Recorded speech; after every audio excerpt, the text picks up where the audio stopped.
In our last study, we were thinking about the difference between being religious and spiritual. हमारे पिछले अध्ययन में हमने धार्मिक और आत्मिक होने के बीच के अंतर को देखा। We'd like to think a little more about that because this is such a vital area to be a true Christian. हम इसके बारे में थोड़ा और विचार करना चाहेंगे क्योंकि ये एक सच्चा मसीह होने के लिए एक महत्वपूर्ण क्षेत्र है। We all know the difference between servant or a worker working in a shop or a factory and a son working for his own father in the same shop or factory. हम सभी एक दुकान या कारखाने में काम करने वाले सेवक और उसी दुकान या कारखाने में अपने पिता के लिए काम करने वाले पुत्र के बीच अंतर को जानते हैं। Their attitude towards their work will be fundamentally different. काम के प्रति उनका नजरिया मौलिक रूप से अलग होगा। A servant, a worker, is working for wages. एक सेवक मजदूरी के लिए काम कर रहा होगा। He's working for certain fixed hours. वह कुछ निश्चित घंटों के लिए काम करता है। If he has to work longer than that, he expects overtime pay. अगर उसे इससे अधिक समय तक काम करना पड़ता है तो वो ओवरटाइम वेतन की अपेक्षा करता है। He expects a bonus at the end of the year. वो साल के अंत में एक बोनस की उम्मीद करता है। And after maybe 1 or 2 years, he may expect a raise in salary. और 1 या 2 साल के बाद वो वेतन में वृद्धि की उम्मीद कर सकता है। But a son is so different. लेकिन एक पुत्र बहुत अलग है। He doesn't think in terms of the number of hours he works. वो यह नहीं सोचता कि वो कितने घंटे काम करता है। There may be more work required in the office of the shop or the factory, and the son would gladly stay on long after the workers have gone away. कार्यालय या दुकान या कारखाने में अधिक काम करने की आवश्यकता हो सकती है और पुत्र खुशी से कामगारों के चले जाने के बाद लंबे समय तक रहेगा। And if the factory is going through a difficult time financially, the son will not expect the father to give him any money. और अगर कारखाने में आर्थिक रूप से कठिन दौर से गुजर रहा है तो पुत्र को अपने पिता से कोई पैसा देने की उम्मीद नहीं होगी। What is the difference? There's a lot of difference. क्या ही अंतर है, वहाँ पर बहुत बड़ा अंतर है। And in the difference between the attitude of a worker and the attitude of a son, we can see the difference between the Old Testament way of life and the New Testament way of life. सेवक के रवैये और पुत्र के रवैये के बीच के अंतर में हम पुराने नियम के जीवन के तरीके और नए नियम के जीवन के बीच के अंतर को देख सकते हैं। You know, your Bible is divided into 2 parts, the Old Testament and the New Testament, or it's also called the Old Covenant and the New Covenant. Now, these are not words that we use so much nowadays. आप जानते हैं कि आपकी Bible 2 भागों में विभाजित है, पुराना नियम और नया नियम, या इसे पुरानी वाचा और नई वाचा भी कहा जाता है। अब ये ऐसे शब्द नहीं हैं जिनका हम आजकल इतना उपयोग करते हैं। Testament, covenant, they sound more like legal words, but in very simple language, it only means an agreement. करार, वाचा वे कानूनी शब्दों की तरह अधिक लगते हैं, पर यह बहुत ही सरल भाषा में इसका मतलब सिर्फ एक होता है, वह है करार करना। We all know what an agreement is. हम सभी जानते हैं करारनामा कैसा होता है। You know, when a person sells a property or hires a worker, they sign an agreement. Both the person who's buying and the person who's selling, or the person who's employing and the person who's being employed. जब कोई व्यक्ति संपत्ति बेचता है या एक कर्मचारी को काम पर रखता है तो एक करारनामे पर हस्ताक्षर करते हैं। वह व्यक्ति जो खरीद रहा है और जो व्यक्ति बेच रहा है, या वह व्यक्ति जो रोजगार पा रहा है और जो व्यक्ति रोजगार दे रहा है। And that agreement is a picture of this Old Testament and the New Testament. God made an agreement with man in the Old Testament times with Israel. और वो करारनामा पुराने नियम और नए नियम का चित्र है। परमेश्वर ने मनुष्य के साथ एक करार किया, परमेश्वर ने इज़राइल के साथ करार किया। But when Jesus came, he's called the mediator of a new covenant or a new agreement that God has made with man. परंतु जब यीशु आया, उसे नई वाचा का मध्यस्थ कहा जाता है। परमेश्वर ने मनुष्य के साथ एक नई वाचा बांधी। And in very simple terms, we could say that under the old agreement, man was like a servant. बहुत ही सरल शब्दों में हम कह सकते हैं, पुरानी वाचा के तहत मनुष्य एक सेवक की तरह था। You know, a servant can't call his master father. आप जानते हैं कि एक सेवक अपने स्वामी को पिता नहीं कह सकता। And that's why in the Old Testament, the Jews could never call God father, because they were servants. और इसलिए पुराने नियम में यहूदी कभी भी परमेश्वर को पिता नहीं कह सकते थे। They could call him, "Oh Lord God, mighty master," and all that, but they couldn't call him father. वे उसे हे प्रभु, ईश्वर, पराक्रमी स्वामी और वह सब कह सकते थे, लेकिन वे उसे पिता नहीं कह सकते थे। But when Jesus came and he gathered his disciples around him, he said, I'm going to teach you now how to pray under the new covenant. लेकिन जब यीशु आया तो उसने अपने शिष्यों को इकट्ठा किया और कहा, मैं तुम्हें सिखाने जा रहा हूं कि नई वाचा के तहत प्रार्थना कैसे करें। When you pray, you say, Our Father, who art in heaven. जब आप प्रार्थना करते हैं तो कहे, हे हमारे पिता जो स्वर्ग में है। Which meant what? That this was a new agreement. इसका क्या अर्थ है कि यह एक नई वाचा थी। We were now going to be sons and daughters of God. अब हम परमेश्वर के पुत्र और पुत्रियों की तरह हैं। And our relationship with God was not going to be any more like that of a master and a servant. और परमेश्वर के साथ हमारा रिश्ता मालिक और सेवक जैसा नहीं रहेगा। It was not even going to be like that of a friend to a friend, और यह मित्र जैसा भी नहीं रहने वाला। which is higher than a master and servant. It's going to be more than friendship. एक मित्र स्वामी के लिए सेवक से ऊंचा होता है और ये मित्रता से ऊपर होगा। Abraham was called a friend of God. Abraham को परमेश्वर का मित्र कहा जाता था। But you know the difference between a friend and a son. लेकिन आप एक मित्र और पुत्र के बीच का अंतर जानते हैं। If a very rich man says, this is my friend, and points to another one and says, this is my son, you know who has the inheritance, who's going to receive everything from his father, not the friend, the son. यदि कोई धनवान कहता है ये मेरा मित्र है और दूसरे को और इशारा करके कहता है ये मेरा पुत्र है, तो आप जानते हैं कि विरासत किसके पास होगी और पिता से सब कुछ किसे मिलेगा। To be a son of God is greater than to be a servant of God. It's greater than to be a friend of God.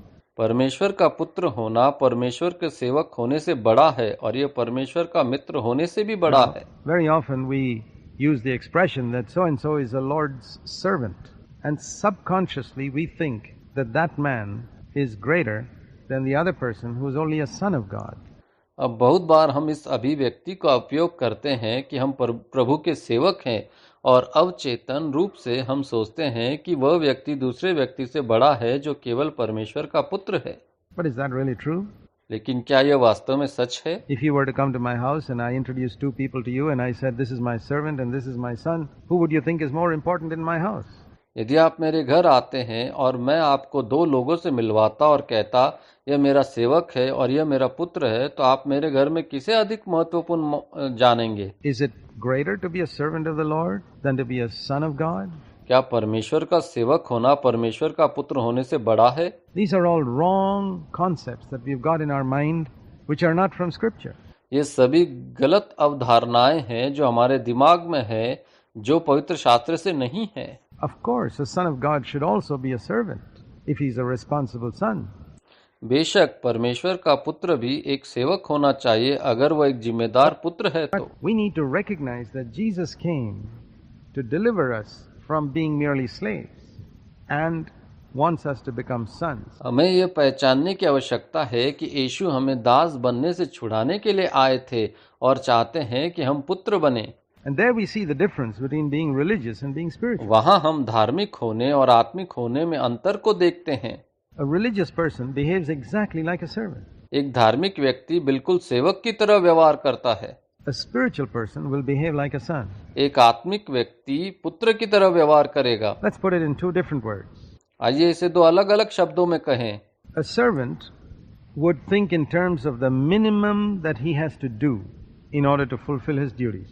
एक सेवक अपने कर्तव्य को पूरा करने के लिए कम से कम का ही सोचेगा। Whereas a son, a responsible son, would think in terms of the maximum that he can do to please his father or to help his father. जबकि एक पुत्र, एक जिम्मेदार पुत्र, वह अधिक से अधिक के लिए ही सोचेगा कि वह अपने पिता को प्रसन्न करने या अपने पिता की मदद करने के लिए क्या कर सकता है। And in those two words, minimum and maximum, you can see the difference between the old covenant and the new covenant, between being a slave and being a son. इन दो शब्दों में कम से कम और अधिक से अधिक आप पुरानी वाचा और नई वाचा के बीच सेवक होने और पुत्र होने के बीच का अंतर देख सकते हैं। And that's why when Jesus was preaching what is known as the Sermon on the Mount, he tried to teach his disciples the spirit behind the commandments. इसलिए जब यीशु प्रचार कर रहे थे, जिसे पहाड़ी उपदेश के रूप में जाना जाता है, उन्होंने अपने शिष्य को आज्ञाओं के पीछे की भावना को सिखाने की He कोशिश said, की। for example, under the old dispensation, you were told you shall not commit murder. उसने कहा, उदाहरण के लिए पुरानी व्यवस्था के तहत तुमसे कहा गया था, तुम हत्या नहीं करोगे। That's good. What's the minimum required? ये अच्छा है। कम से कम क्या आवश्यक है? You shall not commit murder. आप हत्या नहीं करेंगे। But is that the maximum that God required? लेकिन क्या वह अधिक से अधिक है जिसकी परमेश्वर को आवश्यकता है? Certainly not. हरगिज नहीं। What would the maximum be in that realm, in that area, to please the Father? उस क्षेत्र में अधिक से अधिक क्या होगा उस क्षेत्र में पिता को प्रसन्न करने के लिए? Where does murder come from? हत्या कहाँ से आता है? It comes from anger. यह क्रोध से आती है। And so Jesus said, I say to you, don't be तो angry. यीशु ने कहा, मैं तुमसे कहता हूँ, क्रोधित मत हो। What was he trying to say? वह क्या कहना चाह रहा था? He was trying to say, if you meditate on the commandment, thou shalt not commit murder, you would discover that that's just the minimum. But if you meditate on it, you'll discover that the way to please the Father, if your attitude is, what is the maximum I can do? वह कहने की कोशिश कर रहा था, यदि तुम उस आज्ञा पर मनन करो, तुम हत्या न करना, तो तुम पाओगे कि यह कम से कम है। यदि आप इसका ध्यान करते हैं तो आप पिता को प्रसन्न करने का मार्ग खोजेंगे। यदि आपका रवैया है, मैं अधिक से अधिक करना चाहता हूँ, It will be, I should not even get angry with my brother or with anyone. तो वह होगा, मुझे अपने भाई या किसी से भी क्रोधित नहीं होना चाहिए। Then I have pleased the Father. तब मैंने पिता को प्रसन्न किया है। I have not pleased the Father if I have only refrained from committing murder. मैं पिता को प्रसन्न नहीं कर सकता यदि मैंने केवल हत्या करने से परहेज किया है। Now, a religious person is one who takes the letter of the law and says, well, I've kept it. अब एक धार्मिक व्यक्ति वह है जो व्यवस्था का अक्षर लेता है और कहता है, देखे मैंने इसका पालन किया है। Religious people become Pharisees. धार्मिक लोग फरीसी बन जाते हैं And Pharisees gradually drift away from the truth. और फरीसी धीरे धीरे सच्चाई से दूर हो जाते हैं। In every denomination in Christianity, you will find Pharisees. मसीह धर्म के हर संप्रदाय में आपको फरीसी मिलेंगे। People who are taken up with the letter, with the traditions, and who are more interested in keeping those external traditions of their particular group than in life in Jesus way Christ. लोग जिन्होंने परंपराओं के साथ अक्षर लिया है और जो यीशु मसीह में जीवन की तुलना में अपने विशेष समूह की उन बाहरी परंपराओं को रखने में अधिक रुचि रखते हैं, This is the form of godliness that we are told in 2 Timothy 3:5 to beware यह of. ईश्वरता का वह रूप है जिसे हमें दूसरा तिमोथी 3:5 में कहा गया है कि सावधान रहे। See, if you keep your fellowship with people who are arrogant and proud, gradually you'll get a little bit of their spirit. देखिए, अगर आप अभिमानी और घमंडी लोगों के साथ अपनी संगति रखते हैं तो धीरे धीरे आपको उनकी आत्मा का थोड़ा सा हिस्सा मिल जाएगा। If you constantly keep companionship with murderers, you'll get a little bit of their spirit. यदि आप लगातार हत्यारों के साथ संगति रखते हैं तो आपको उनकी आत्मा मिल जाएगी। And in the same way, if you keep companionship with people who are pure and godly, you'll get a little bit of their spirit. और इसी तरह यदि आप उन लोगों के साथ संगति रखते हैं जो ईश्वरीय है तो आपको उनकी आत्मा मिल जाएगी। So when it says in 2 Timothy 3:5 that avoid people who have only a form of godliness, it's to preserve us in life, that the Holy Spirit warns us. Don't spend a lot of time with people who are just keeping the letter of the law, who are righteous externally. तो जब यह दूसरा तिमोथी 3:5 में कहता है उन लोगों से बचने के लिए जिनके पास केवल भक्ति का एक रूप है, हमें जीवन में सुरक्षित रखना है। पवित्र आत्मा हमें चेतावनी देता है कि हमें ऐसे लोगों के साथ अधिक समय नहीं बिताना है जो केवल व्यवस्था का अक्षरश पालन कर रहे हैं। That type of religiosity does not please God at all. उस प्रकार की धार्मिकता ईश्वर को बिल्कुल भी प्रसन्न नहीं है। Be a son. Be a responsible son. पुत्र बनो, जिम्मेदार पुत्र बनो। In the same way, when Jesus spoke about adultery, he said, under the old dispensation, the thing was to avoid adultery. उसी तरह जब यीशु ने व्यभिचार के बारे में बात की तो उन्होंने कहा, पुरानी व्यवस्था के तहत व्यभिचार से बचने की बात थी। The physical act, that was sin. शारीरिक कार्य वह निश्चित रूप से एक पाप But था। is that the maximum that God required? No, that was the minimum. लेकिन क्या वह अधिक से अधिक है जिसकी परमेश्वर को आवश्यकता है? नहीं, वह कम से कम था। What was the maximum? अधिक से अधिक क्या है? The son would look at that commandment of God and meditate on it and say, well, that's the minimum that God requires. पुत्र परमेश्वर की उस आज्ञा को देखता और उस पर मनन करता और कहता है, देखें, यह केवल कम से कम है जिसकी परमेश्वर को आवश्यकता है। It's like the servant saying, well, I've got to work from 9 o'clock to 5 o'clock. यह सेवक के कहने जैसा है, अच्छा मुझे सुबह 9 बजे से शाम 5 बजे तक काम करना है। Once my 8-hour shift is over, I'm off home. एक बार मेरी 8 घंटे की शिफ्ट खत्म हो जाने के बाद मैं घर जा But सकूंगा। a son may stay on till 9 o'clock at night or all through the night because there's work to be done. लेकिन कोई भी पुत्र रात 9 बजे तक या रात भर रुक सकता है अगर काम करना है तो। So the 9 to 5 attitude says, I don't have to commit adultery, that's all. तो 9 से 5 की मनोवृत्ति कहती है, मुझे व्यभिचार नहीं करना है, बस इतना ही। But the son's attitude is, what's behind that? लेकिन पुत्र का रवैया है कि इसके पीछे क्या है। I should not be impure in my attitude or thoughts towards anyone. मुझे किसी के प्रति अपने दृष्टिकोण या विचारों में अशुद्ध नहीं होना चाहिए। There must be purity in my thoughts towards the opposite sex. स्त्रियों के प्रति मेरे विचारों में पवित्रता होनी चाहिए। And that's what Jesus emphasized to such an extent that he said, if your eye offends you, it's better to pluck it out. यीशु ने इस पर इस हद तक जोर दिया कि उसने कहा, यदि तेरी आंख तुझे ठेस पहुंचाती है तो उसे निकाल फेंकना ही उत्तम है। Now who understands that? अब यह कौन समझेगा? Only a son who is desperate to please his father, केवल एक पुत्र जो अपने पिता को प्रसन्न करने के लिए बेताब है, who is longing that his father will be totally satisfied with his life. जो चाहता है कि उसका पिता उसके जीवन से पूरी तरह संतुष्ट हो। Only such a person can be really spiritual, ऐसा व्यक्ति ही वास्तव में आत्मिक हो सकता है, who seeks to understand the spirit behind the commandments in scripture and not just the letter of the law. वह पवित्र शास्त्र की आज्ञाओं के पीछे की भावना को समझना चाहता है, न कि केवल व्यवस्था के अक्षर को। The Bible says that our relationship with Jesus Christ is like that of a bride to a bridegroom. Bible कहती है कि यीशु मसीह के साथ हमारा रिश्ता दूल्हे का दुल्हन जैसा है। This is true Christianity. यही सच्ची मसीहत है। It's a marriage. यह एक विवाह है। It's not a religion. It's a relationship between two people. यह कोई धर्म नहीं है, यह दो लोगों के बीच एक रिश्ता है। It's not worshipping a book. यह किसी पुस्तक की आराधना नहीं It's being united to a person, यह एक व्यक्ति से, यीशु मसीह के व्यक्तित्व से जुड़ा to हुआ the है। person of Jesus Christ. Religious people worship a book. धार्मिक लोग एक किताब की आराधना करते हैं। The Bible is the most important thing to them. Bible उनके लिए सबसे महत्वपूर्ण बात है। Now the Bible is very important to me, but not more important than Jesus Christ. Bible मेरे लिए बहुत महत्वपूर्ण है, लेकिन यीशु मसीह से ज्यादा महत्वपूर्ण नहीं है। If I did not have fellowship with Jesus Christ, the Bible would become a dead book to me. यदि मेरे पास यीशु मसीह की संगति नहीं होती तो बाइबल मेरे लिए एक मृत पुस्तक बन जाती। It's living because Jesus can speak to me through यह it. जीवित है क्योंकि यीशु मसीह इसके माध्यम से मुझसे बात कर सकते हैं। And our relationship with Christ is to be like that of an earthly bride who is deeply in love with her bridegroom. मसीह के साथ हमारा रिश्ता एक पार्थिव दुल्हन की तरह होना है जो अपने दूल्हे के साथ गहराई से प्रेम करती है।